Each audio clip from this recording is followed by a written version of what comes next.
Hello అందరికీ. అయితే ఎక్కడికి బస్ ప్రయాణం అనుకుంటున్నారా? పెంచలకోనకండి. పెంచలకోన వెళ్ళామనమాట. అయితే మీకు ఈరోజు ఈ వీడియోలో ఏం చూపించబోతున్నానంటే పెంచలకోనలో ఉన్న చుట్టుపక్కల వాతావరణం అదంతా కూడా ఈ వీడియోలో చూపిస్తున్నాను. అయితే పెంచలకోనకి మేము 10:00కి మాది గూడూరు కాబట్టి గూడూరు నుంచి రాపూర్ స్టార్ట్ అయ్యామన్నమాట. అక్కడికి ఆల్మోస్ట్ 11 కల్లా రీచ్ అయ్యాము. బట్ ఏంటంటే లేటు పెంచలకోన బస్సులు అనేటివి చాలా తక్కువే ఉన్నాయి రాపూర్ దగ్గర నుంచి.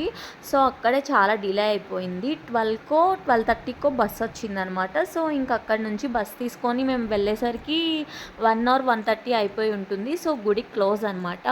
సర్లే అని ఇంకా అన్నదానం జరుగుతుంది అక్కడ. దేవుడిది తింటే మంచిదే కదా. సో అలా వెళ్ళి తిన్నాము. మంచిగా ఉండిందనమాట ఫుడ్ కూడా. ఇదంతా కూడా టెంపుల్ క్లోజ్లో ఉంది కదా, అవుట్డోర్ అనమాట. సో అలా షూట్ చేశాను. నెక్స్ట్ పార్ట్ నెక్స్ట్ చూడండి.